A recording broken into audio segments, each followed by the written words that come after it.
You've been lied to about your gods. The gods that descended from the heavens weren't divine spirits full of love and mercy. They were flesh and blood beings who came here for one thing: resources. And guess what? You were one of them. You were the tool, the labor, the experiment. You've heard the names: Anu, Enlil, Enki. You've seen their winged figures carved into ancient stone walls in Mesopotamia. But no one ever told you the real story. These weren't myths. These weren't metaphors. These were kings, warlords, engineers. And the planet they came from? Nibiru. A massive celestial body with an elongated orbit, 3,600 years to circle back into our solar system. Every time it does, it brings storms, chaos, upheaval, and gods. Now pay attention, because this part changes everything. The Annunaki didn't come to Earth as explorers. They weren't philosophers seeking wisdom or pilgrims chasing truth. They came to extract gold. And they didn't come politely. They arrived with command structures, weapons, orders, and hierarchy. The Earth wasn't a place to cherish. It was a mine. And you were bred to serve that mine. We're not talking about theories. We're talking about cuneiform tablets that describe in vivid detail how these sky kings descended in fire, how they measured land, how they established outposts. Eridu, Sitpar, Nipper, each a base of operations for their mineral extraction system. You think the story of Genesis begins with God saying, "Let there be light"? Wrong. The story starts with a god named Enki kneeling in a muddy river bank, mixing clay with blood to form a labora. Not a man. A worker. The Annunaki were facing rebellion. Their lesser gods, the Igigi, were tired of digging, tired of slaving in the mines. So they created a new species. Not out of love. Not out of creativity. Out of necessity. Do you see where I'm going? You weren't born. You were manufactured. And the factory was ancient Sumer. Let me rip the veil off your Sunday school narrative. These creators didn't hand you commandments, they handed you tools. They didn't give you freedom, they installed obedience. Your brain? Limited on purpose. Your lifespan? Shortened. Your biology? Genetically manipulated to keep you functional but controllable. Efficient but disposable. You weren't designed to lead. You were built to follow. They called you Lulu Amalu, the mixed worker. Half-blood. Hybrid. Not fully God. Not fully beast. A vessel. And that's why you have instinctive awe when you look up at the sky. That's why temples mimic mountain peaks. Why rituals are so focused on sacrifice, subservience, obedience. You've been programmed to kneel. Now I want you to imagine this. Massive ships descending, glowing like fire in the skies. Not angels. Landing crafts. Not chariots of heaven, but metallic vehicles pouring smoke and lightning as they settled over plains and mountains. The Sumerians didn't write myths. They wrote reports. Technical descriptions. And in those descriptions, the Annunaki weren't symbolic gods, they were administrators. Overseers. Geneticists. They made humans in stages. The first versions failed. Some were too weak. Some too wild. So they refined the process, adjusting genes, experimenting with animal DNA and hominids. Eventually, they found the right formula. A being strong enough to lift, compliant enough to obey. That was you. Congratulations. Do you want to know how deep this rabbit hole goes? The word Eden? It wasn't paradise. It was a restricted zone. A protected zone. A base. Guarded. Monitored. Where only authorized personnel, i.e., the Annunaki, could enter freely. The humans? They were confined. Tested. Watched. The tree of knowledge? That wasn't an apple. That was data. Genetic awareness. Unauthorized access to higher functions. And when humans tried to access it, what happened? Immediate expulsion. Not punishment. Containment breach. Let's keep going. You've heard of the flood, right? Noah, the ark, the animals? Let's decode that. The Annunaki caused the flood. Or rather, they allowed it to happen, knowing that planetary changes during Nibiru's orbit would trigger cataclysms.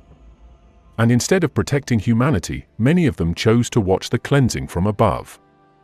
Population control. Genetic reset. Only one Annunaki, Enki, disobeyed the council and warned his human creation, Zeusudra, you call him Noah. Built him a vessel. Saved the DNA. Why? Because even among tyrants, there were fractures. Power struggles. Philosophical rifts. This wasn't divine wrath. This was geopolitics on a cosmic scale. Every ritual you've seen mimicked in ancient temples, blood offerings, sky prayers, fire altars, wasn't religious. It was protocol. Communications. Attempts to reach them. To signal them. Because even after they left, humanity remembered. The memory faded into myth, but the instinct remained to sacrifice, to obey, to wait for the return. Here's a question: why are there pyramids on every continent? With no cultural connection? Egypt, Mesoamerica, Mesopotamia, even China. Why do they align with celestial bodies, Orion, Sirius, the Pleiades? Because someone gave those instructions. This wasn't evolution. It was rollout. Implementation. Global standardization from a higher authority. The Annunaki weren't local. They were global. You want evidence? Look at the linguistic roots. The word Annui means sky. Enaith means to come down. Kiz means earth. They were the ones who came down from the sky to earth. That's not poetry. That's job description. Still think I'm exaggerating?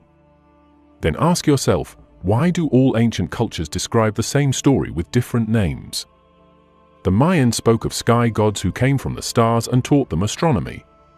The Dogon of Africa knew about Sirius B, an invisible star only detectable with modern telescopes. The Egyptians called them the Neteru. The Hindus, the Devas. The Sumerians, the Anunnaki. It's the same caste. Different masks. They walked among us. They ruled us. They bred us. And then they left. But not without leaving behind monuments, myths, and mechanisms of control. You think kings ruled on divine right? No. They ruled because they traced their bloodline back to the gods. To the Anunnaki. And now you understand why royalty is obsessed with bloodlines. Why secret societies trace genealogies. Why blue blood matters. Because some carry more of the original DNA than others. And that DNA comes from above. They are not legends. They are landlords. And Earth is the property. You are the product. The creation of mankind wasn't a miracle, it was a project. Not a blessing. Not a divine touch. It was a technical operation conducted by extraterrestrial engineers. And it wasn't done in a flash of holy light. It was done in a laboratory. The Sumerian tablets go into detail. Not myth. Not allegory. Detail. They describe a room called the House of Life. They mention mixing vessels. They reference blood, clay, reagents. DNA wasn't a concept for the ancients, yet they describe procedures indistinguishable from modern gene editing. That's not poetry. That's process. The Anunnaki needed workers, but they didn't just pick random species from Earth and hand them shovels. They used genetic material from a hominid species, probably Homo erectus, and spliced it with their own. Not for art. Not for advancement. for control, for functionality, for performance. What does that mean? It means your body is a blueprint.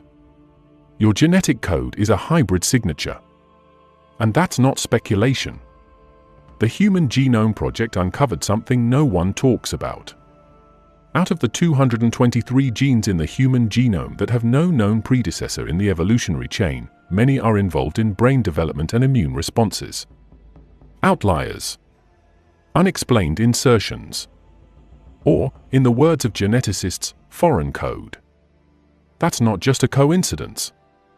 The tablets refer to Enki and Ninhursag, Annunaki scientists, who experimented repeatedly to create a viable prototype. Early versions failed. Some couldn't speak. Some couldn't reproduce. Some were unstable. They weren't afraid to destroy the test subjects. The goal was simple: build a biological entity strong enough to work and compliant enough to follow. Once they succeeded, they scaled it. That's when mass production began. You've heard of the clay man? That's not religious symbolism. That's literal material. The ancient term clay refers to the biological base, organic material used to form the human shell. Blood from a god was added. But let's translate that into real terms. Genetic material from an Anunnaki was inserted into the host to create the first viable human worker. The story doesn't end with creation. It starts there. Because once they had humans, they didn't free them. They deployed them. To the mines of southern Africa. To the fields around Eridu. To the temples that doubled as monitoring stations. And guess what? Those mines actually exist. Geological surveys confirm that some of the oldest known gold mines in the world are located in South Africa, right where the Sumerians said the first human labours were sent. Radiocarbon dating pegs them at over 100,000 years old. Explain that. You can't. Now let's talk structure. Once the humans were established, the Anunnaki set up systems to manage them. Herding strategies. Feeding methods. Reproduction schedules. Think that sounds extreme? Take a look at the god lists. Every Anunnaki was assigned an area: agriculture, irrigation, reproduction, war. That's not divine delegation. That's a management tree. And here's the kicker: humans were never meant to be fully aware. Your capacity for abstract thought, spiritual insight, and emotional depth. That was throttled. Limited intentionally. Early humans were stronger, lived longer, and had greater senses. But those abilities were cut back. Not for safety. For obedience. Even your language was manipulated. The Sumerian tablets mention the confounding of tongues. You know the story, Tower of Babel. But here's the breakdown: humans became too coordinated. Too unified. So the Anunnaki fragmented communication, introducing multiple languages to prevent collective rebellion. Divide and rule. Sound familiar? It gets darker. Breeding programs were initiated. Selective mating was enforced. In some accounts, the Anunnaki even took human females as partners. Why? To maintain control over the hybrid bloodline. To seed loyalty. To create a ruling caste, half divine, half worker, that could serve as enforcers. That's where the kings came from. Not from divine appointment. From controlled genetic lineage. And now you understand royal obsession with ancestry. The priesthood? Same deal. They weren't holy men. They were intermediaries. Managers. Liaison officers between the Anunnaki elite and the human population. Their power didn't come from God. It came from access to knowledge, access to technology, access to command structures. Now ask yourself this. Why did early humans suddenly leap from stone tools to complex astronomy, writing, math, agriculture, and law within a few thousand years? Because they were taught. The tablets outright stated, humans were instructed by the gods in measuring the heavens, recording time, cultivating crops, constructing cities. It wasn't discovery. It was download. Tech transfer. But selectively. Only what was necessary to keep the machine running. Nothing more. Every system had a purpose. Calendars controlled harvest. Laws controlled behavior. Architecture directed worship. The ziggurat wasn't just a holy site, it was a power station. The Sumerians called it a link between earth and sky. Built in tiers. Rising to the heavens. Why? Because it functioned as a landing platform. A control tower. A ritual site and a tech hub all in one. And still, you think it's mythology? Let me go further. Human suffering wasn't an accident. It was built in. Pain creates fear. Fear produces submission. And submission is easier to manage. So disease, death, hunger, and violence weren't just the consequences of being human. They were part of the package. Reinforced through control systems masquerading as religion, custom, and culture. The Annunaki weren't nurturing parents. They were CEOs. You were born into a supply chain. And guess what? You still carry the tags. The back of your brain, the reptilian complex, is about survival, aggression, ritual. That's not a design flaw. That's version 1 programming. Still active. Still functional. Still keeping you in line. You are not broken. You are functioning as intended. Every instinct to obey. Every fear of punishment. Every yearning for divine approval. That's not spirituality. That's conditioning. Built-in. Factory default. Because the gods that made you weren't gods. They were manipulators. Biologists. Miners. Controllers. And humanity? Humanity was the greatest product ever made. Not because of what you are, but because of how well you obey. They didn't just create humanity, they built a command structure to own it. Once the Annunaki had their workforce operational, they established a full-scale hierarchical control system. It wasn't chaotic. It wasn't loose. It was militarized, organized, and absolute. You weren't just born into labor, you were born into a regime. And that regime operated like a cosmic empire with Earth as its colony. Look at the records. Every god had a territory. Enlil ruled the air and land, Enki the waters and underground, Nanna got the moon, Utu the sun. This wasn't mythology. It was jurisdiction. Sectors. Departments. Each Annunaki figure was assigned a domain of operation. That's not religion. That's administration. They didn't just manage humans. They managed resources, cities, priesthoods, weather patterns, even human breeding cycles. Cities like Uruk, and Lagash weren't spontaneous human settlements. They were regional hubs built on Annunaki instruction. Gridded layouts, astronomical alignments, water channels, temple complexes, they were structured. Pre-planned. Overseen. And at the top of every city was a ziggurat, towering above everything. Not just for looks. It was the symbol of command. That's where the priest-kings ruled. But the kings weren't chosen by the people. They were appointed. And not by gods in heaven, but by Annunaki on earth. Kingship was not a spiritual role. It was a managerial role. The divine right of kings didn't come from morality. It came from DNA.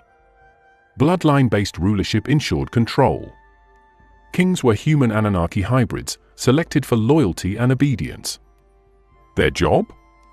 Enforce order, collect offerings, suppress rebellion, and report up the chain. The pyramid scheme wasn't just symbolic. It was literal. And you think religion was about faith? Wrong. Religion was the operating system. Installed. Programmed. Enforced. Temples weren't houses of worship. They were resource banks. They stored grain, livestock, gold, and humans. Every offering made to the gods, it didn't go up to the sky. It went into storage, controlled by the priesthood and accessed by the elite. Rituals weren't for spiritual awakening. They were compliance protocols, a way to keep populations emotionally attached to their subjugators. They taught the masses to fear the gods while the kings claimed to speak for them. Control from above, obedience from below. And when that wasn't enough, surveillance. Ancient tablets describe eyes of the gods placed on high. Observers, watchers, devices, sentinels. No one dares ask. But the implication is crystal clear: your behavior was monitored. Your compliance measured. Not just in the temples, but in your daily life. The first law codes weren't moral declarations. They were legal mandates. Control documents. The Code of Yornamu. The Code of Lipit Ishtar. The Code of Hammurabi. Not philosophical texts. Legal blueprints. And they all follow the same formula: hierarchy is sacred, defiance is punished, property is everything, and the gods stand at the top of it all. Now let's get deeper. Sacrifice. Blood rituals. Child offerings. These weren't fringe practices. These were sanctioned. Institutionalized. Required. Why? Because the fear of death is the ultimate control mechanism. If a being can demand your firstborn and you still obey, that's not faith. That's submission at the genetic level. And the priesthood facilitated it all. Priests weren't spiritual guides. They were gatekeepers. They spoke the language of the gods. They maintained the divine connection. And they translated it all into commands the population had to follow. In exchange? Privilege. Power. Immunity. Priests didn't starve. They didn't work.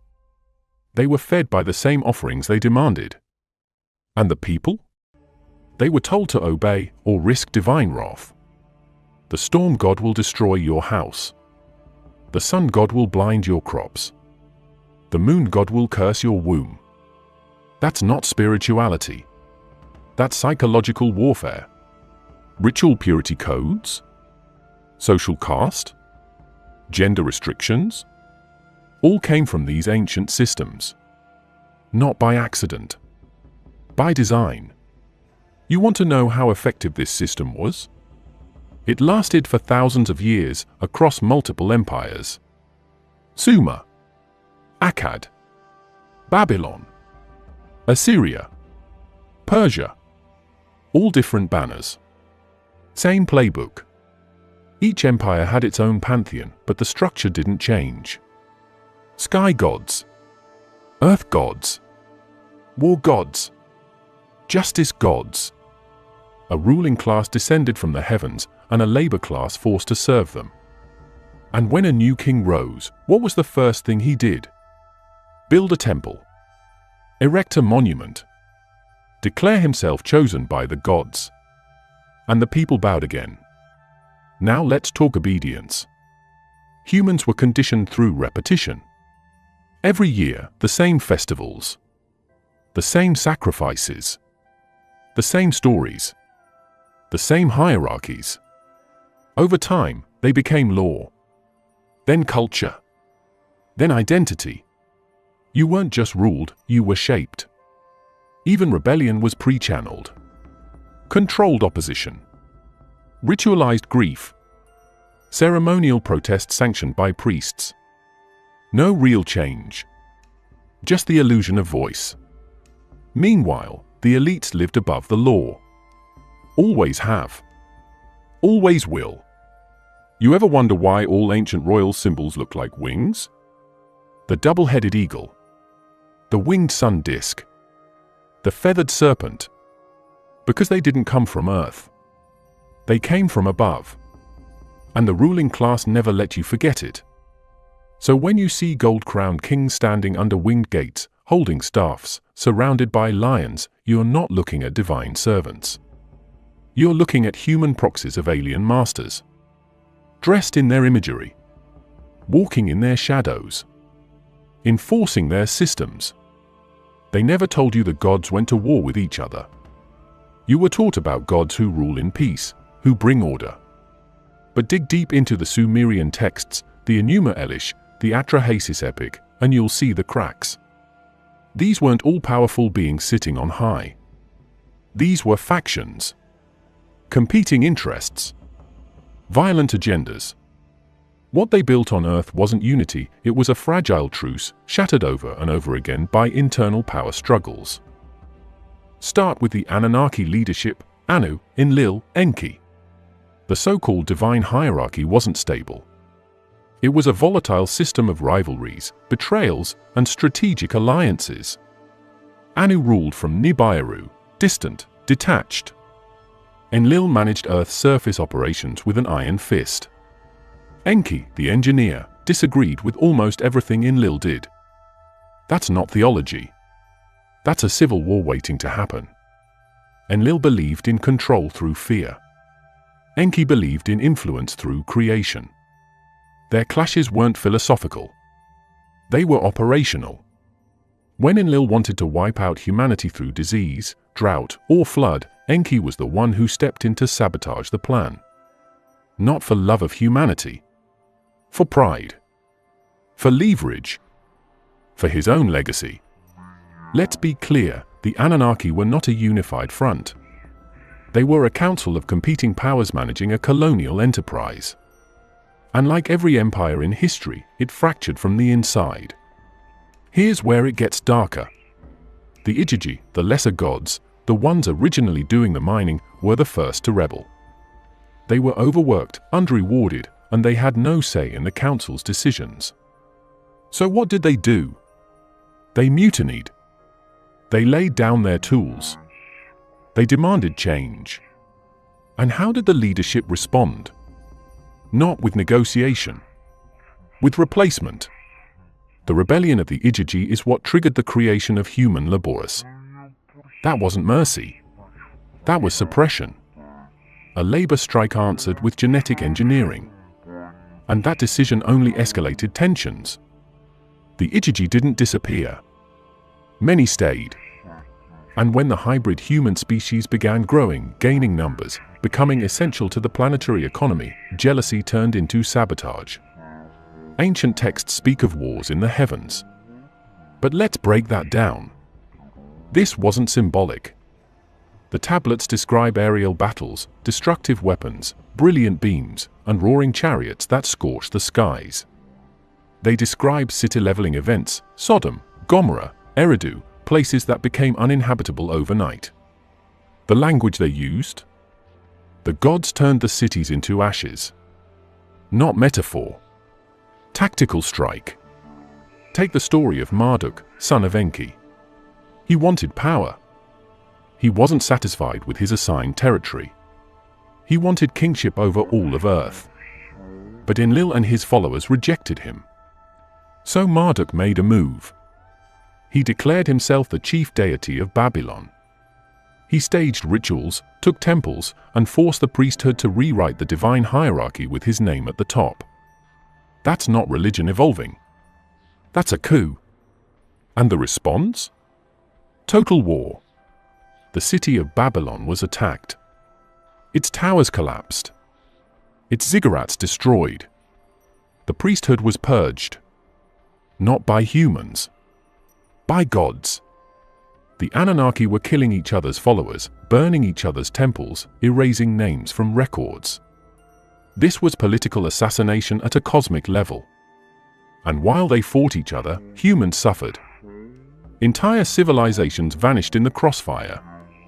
Floods, earthquakes, atmospheric disturbances, all recorded in texts from different parts of the world, but all pointing to the same timeline. This wasn't climate change. This was strategic annihilation.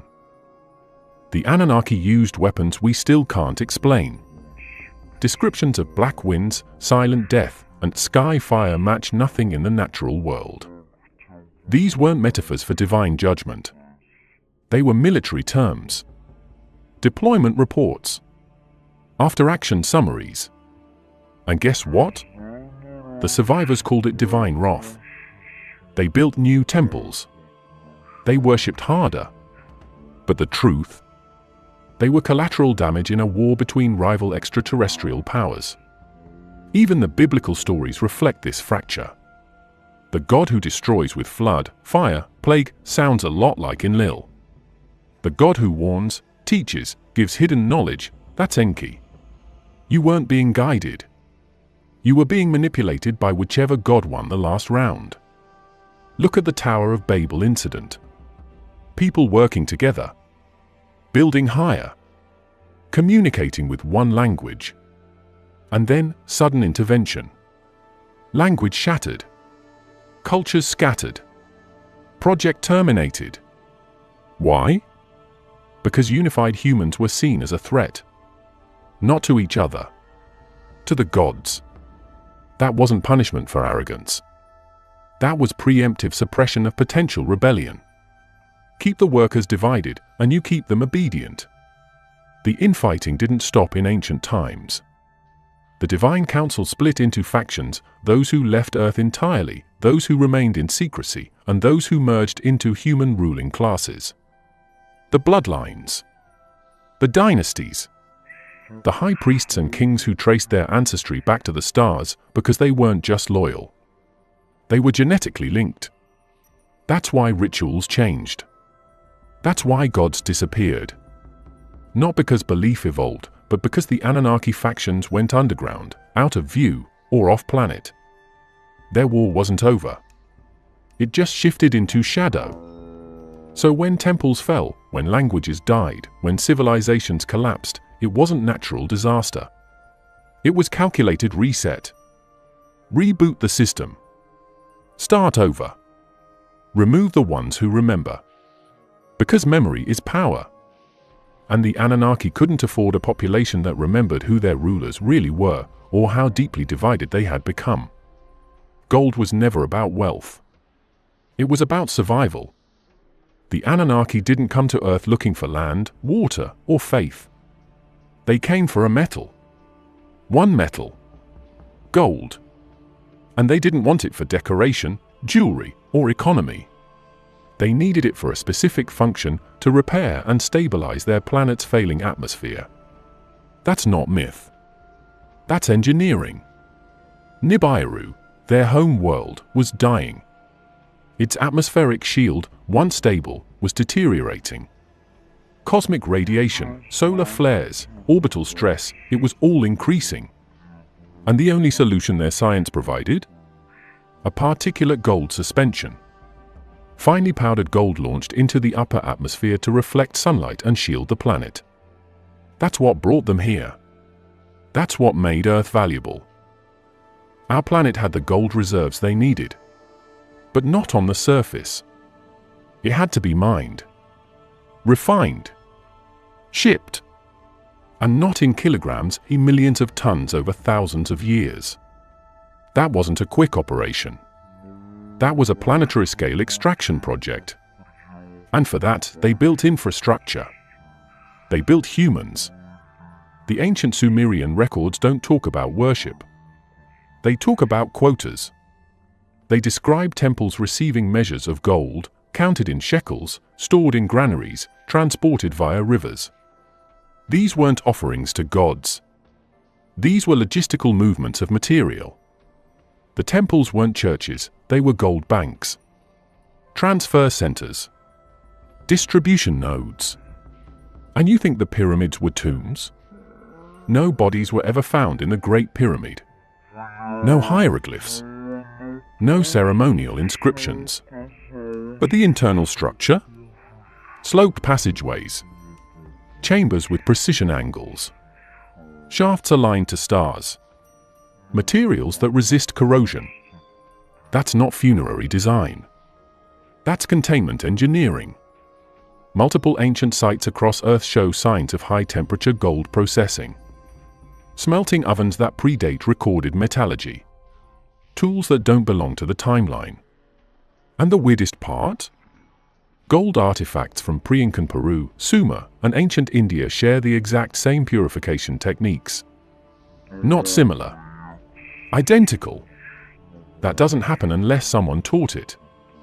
Someone standardized it. Someone needed gold processed in a specific way.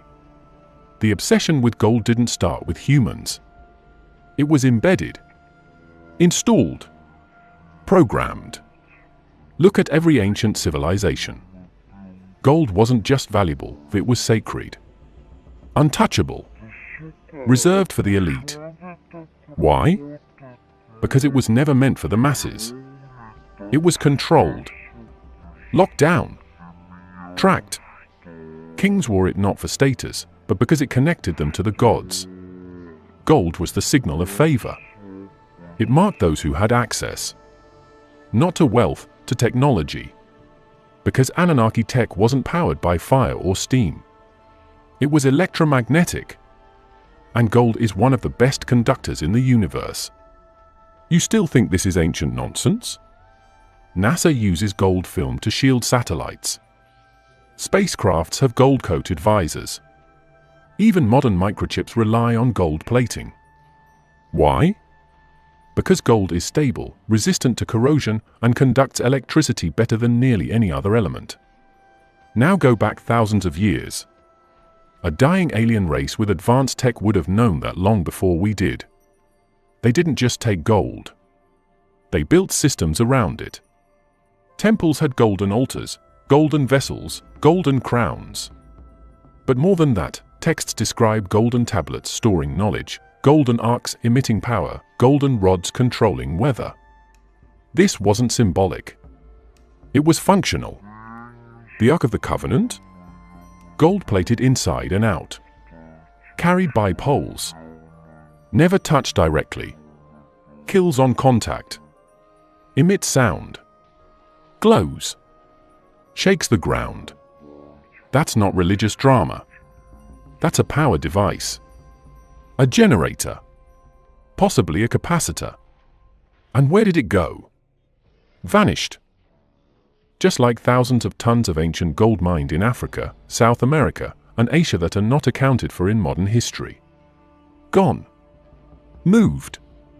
Hidden. Or taken. Now think. Why did gold mines thousands of years old exist in places with no local demand for gold? Why do ancient ruins show signs of mechanized extraction? Why does gold remain the centerpiece of royal and religious power across every continent? Because it was never about you. It was always about them. Even the symbols left behind make it obvious. The winged disc, the solar bark, the rod and ring. These weren't just decorative seals. They encoded access, rank, permission to handle the material that mattered most. And gold wasn't the only substance they tracked. Monatomic gold, white powder gold, appears in texts under names like manna, shemenene, bread of the gods. Described as a substance that enhances awareness, extends life, even grants levitation. It wasn't food. It was processed gold in a high-spin state. Absorbed at the cellular level. Fuel for the biological interface. Kings didn't just wear gold. They ingested it. That's not luxury. That's biohacking. It was controlled tightly. Only the high priests and royal bloodlines had access. Ordinary people? Forbidden. You don't hand out nuclear batteries to villagers. Same principle. Same secrecy. Gold was a power source. Gold was a status marker. Gold was a currency, but not for buying goods. For buying favor. Buying protection. Buying access to technologies ordinary people never even knew existed. And it didn't stop with physical material. Even language itself was coded with gold symbolism. The word for kingship in Sumerian, Lugal, contains glyphs for the great and metal. The divine connection was metallic. Always. The gods didn't speak in prophecy. They spoke in alloys. Ancient descriptions of godly garments shimmering like the sun. Suits laced with metallic threads. Divine weapons that shoot beams of light? Plasma conduits or sound-based projectors? Vehicles that roared like thunder and flashed like lightning? That's not myth. That's tech. Every story of gods traveling in shining craft, carrying tools made of gold, demanding gold, consuming gold, that's a supply chain. And Earth was the warehouse. The systems built to extract, move, and protect that gold still echo today. They didn't vanish. They disengaged. When the Annunaki completed the primary phase of extraction and human programming, they didn't all leave in peace. They fragmented. Some went underground, literally. Some retreated to orbiting crafts. Some, according to the oldest surviving texts, returned to Nibiru. But what they left behind wasn't just ruins and ritual. They left behind proxies. Systems. Triggers. The tablets don't just recount past events. They forecast returns. Cycles. They describe orbital patterns, celestial alignments, coded warnings. The return of Nibiru every 3,600 years isn't astrology. It's orbital mechanics. A destabilizing gravitational presence that re-enters the inner solar system on a recurring schedule. When Nibiru comes close, the results are never subtle. Tectonic shifts. Climate collapses. Disrupted magnetic fields. And historically? Civilizations disappear. Entire cultures blink out. Not because of bad harvests or tribal wars, but because the ones who set the clock came back to check the mechanism. Let's be clear. The signs of return aren't abstract. Ancient astronomical records from Sumer, Babylon, and Egypt align with unexplained celestial anomalies. Sudden appearances of red stars. Stars with tails. Sky objects that do not follow predictable orbits. Multiple traditions, from the Hopi to the Zulu, talk about the return of that sky masters who once ruled and promised to return. That's not prophecy. That's programming. You want proof? You don't need to go to museums. Just look at global construction projects thousands of years ago, all synchronized to track the skies. The Great Pyramid aligns perfectly with the constellation Orion. Teotihuacan mirrors the solar system's planetary spacing. Stonehenge maps equinoxes and solstices. Why? Because those weren't monuments. They were warning systems. Markers. Countdowns. And as these alignments shift into position again, the same stories are surfacing. Underground facilities. Sudden government interest in ancient sites. Sealed areas in temples reclassified as national security zones. Why? Because they know. The descendants of the priesthoods. The bloodline families. The elite institutions still carrying the Annunaki legacy. They know the cycle is real. They know that gods were never gods. They were managers. And managers always return to audit their systems. Don't think in terms of divine judgment. Think in terms of asset review.